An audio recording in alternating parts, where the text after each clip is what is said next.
Party की सरकार बनी तो मैं दावे के साथ कहता हूं कि आने वाले समय में गोड्डा जिले में सबसे ज्यादा प्राथमिकता यदि किसी समाज को मिलेगी वो आदिवासी समाज को मिलेगी। यह आह्वान मैं आपको करने आया हूं। यही हेमंत सोरेन ने कहा था कि जो खतियान की बात करेगा वो झारखंड और गोड्डा में राज करेगा। तो गोड्डा विधानसभा के लिए भी एप्लीकेबल होना चाहिए कि बिहार से आदमी आके यहाँ नहीं लड़ेगा, जो लड़ेगा यहाँ का खतियानी लड़ेगा, यहाँ का बेटा लड़ेगा, उसको विधानसभा भेजने का काम हम लोग करेंगे। तमाम आदिवासी गांव जहां आदिवासी समाज के लोग रहते हैं तो वहां पे अमित मंडल ने रोड देने का काम किया। और मैं तो खुल के बोलता हूं कि यदि कोई समाज जिसका सबसे ज्यादा ऋणी मैं हूं तो वो आदिवासी समाज ही है, क्योंकि मेरे दादा को अगर विधायक किसी ने बनाया तो आदिवासी समाज नहीं बनाया। तो आदिवासी बाहुल्य ये प्रखंड है और यहाँ पर आदिवासी समाज के बीच में जाकर मुझे भी काम करने का अवसर मिला है। इसलिए आज जो यहाँ महाजुटान हुआ है, मैं तहे दिल से ऐसे तमाम ग्रामीणों को, तहे दिल से ऐसे समाज के तमाम लोगों को धन्यवाद प्रकट करता हूं। और ये हेमंत सोरेन की सरकार आई थी तो कई वादों के साथ आई थी, और सबसे बड़ा वादा हेमंत सोरेन की सरकार ने यदि किया था तो वो ये किया था कि सीएनटी एसपीटी का सख्ती के साथ हम यहाँ पे पालन कराएंगे। और सीएनटी का सबसे सख्ती के साथ पालन कराना, एसपीटी का सबसे सख्ती के साथ पालन कराना, ये सरकार की पहली घोषणा थी। लेकिन मुझे बहुत दुख हुआ और बहुत पीड़ा हुई जब मैं पाकुड़ गया। पाकुड़ का एक गांव है जहां पर वहां के आदिवासी समाज ने जमीन अपना घेरने का प्रयास किया। आपको जानकर हैरान होगा कि बांग्लादेश से आए हुए घुसपैठिए उस आदिवासी के जमीन का घेराव करने से उनको रोक दिया गया।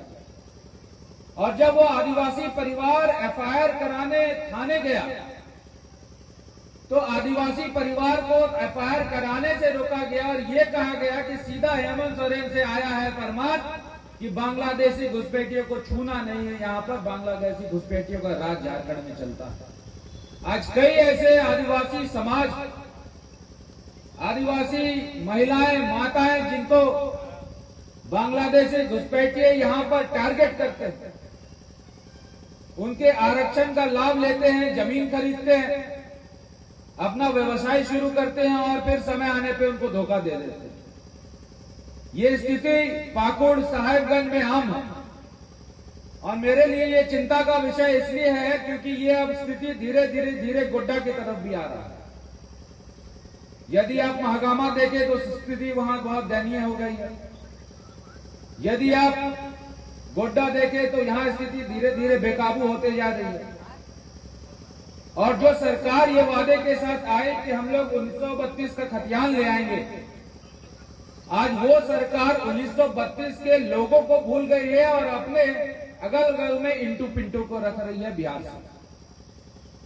जो सरकार सीएनटी एसपीटी का वादा करके आई कि सख्ती से पालन करेंगे, वो सरकार को जब यहाँ पर तुष्टीकरण वोट बैंक की राजनीति दिखती है तो कहीं ना कहीं वो वहां पर एफआईआर करवाने से यहाँ के आदिवासियों को रोक देते हैं। जो सरकार आदिवासी समाज के हक के लिए आई थी कि आदिवासी समाज का हक उनको मिले, आज वो सरकार सबसे ज्यादा यदि किसी जाट समुदाय को ठग रही है वो आदिवासी समाज के लोगों को ठग रही है। अभी सरकार ने मैया योजना शुरू किया और सरकार ने मैया योजना के जरिए वोट खरीदने के लिए 1,000 रुपए हर एक महिला के अकाउंट में देने का काम किया 1 महीने के लिए। अब बताइए कि जितनी भी महिलाएं यहाँ उपस्थित है, ये सरकार जब वादे करके आई थी तो सबसे पहला सरकार ने वादा किया था कि पेंशन को हम 1,000 रुपए से 2,000 कर देंगे। आज कहीं 1,000 से 2,000 पेंशन नहीं किया सरकार ने। सरकार ने वादा किया था हर महिला को हम चूल्हा कर देंगे, एक जगह भी चूल्हा कर सरकार ने नहीं दिया। सरकार ने वादा किया था गरीब परिवार को 72,000 रुपए सालाना देंगे, आज एक भी परिवार को 72,000 रुपए नहीं मिल रहा। सरकार ने वादा किया था कि महिलाओं पर रेप हो, हत्या हो, उत्पीड़न हो, सभी के लिए स्पीडी ट्रायल फास्ट कोर्ट का गठन करेंगे, लेकिन आज एक भी महिलाओं के उत्पीड़न के मामलों में किसी अभियुक्त को जेल नहीं हो पाया है।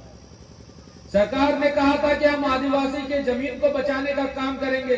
मैंने बताया कि किस प्रकार पाकुड़ में बांग्लादेशी घुसपैठियों के हाथों आदिवासी की जमीन को छीनने का काम ये सरकार कर रही है। इतनी कुरीतियों के साथ ये सरकार चल रही है और आदिवासी समाज को ये समझना होगा कि यदि आदिवासी समाज का कोई भला कर सकता है वो भारतीय जनता पार्टी ही कर सकती है। इसलिए भारतीय जनता पार्टी की सरकार को, चाहे वो घुटिया का सड़क हो, चाहे वो डुमरिया का सड़क हो, चाहे वो दिघी का सड़क हो, तमाम आदिवासी गांव, चाहे वो बखड्डा का सड़क हो, तमाम आदिवासी गांव जहां आदिवासी समाज के लोग रहते हैं तो वहां पे अमित मंडल ने रोड देने का काम किया है। और मैं तो खुल के बोलता हूं कि यदि कोई समाज जिसका सबसे ज्यादा ऋणी मैं हूं तो वो आदिवासी समाज ही है, क्योंकि मेरे दादा को अगर विधायक किसी ने बनाया तो आदिवासी समाज ने ही बनाया। और मैं विधायक बन के आया हूं आपके बीच में, आपके समाज के, आपके दुख, आपके तकलीफ को दूर करने के लिए। और जहां तक मेरे से बन पाएगा गोड्डा विधानसभा में मैं आदिवासी समाज के हितों की रक्षा के लिए लगातार तत्पर तैयार रहूंगा। और सरकार अपनी बनी, भारतीय जनता पार्टी की सरकार बनी तो मैं दावे के साथ कहता हूं कि आने वाले समय में गोड्डा जिले में सबसे ज्यादा प्राथमिकता यदि किसी समाज को मिलेगी वो आदिवासी समाज को मिलेगी। यह आह्वान मैं आपको करने आया हूं। तमाम बातों को हमारे आदरणीय प्रदेश अध्यक्ष आपके बीच में रखेंगे।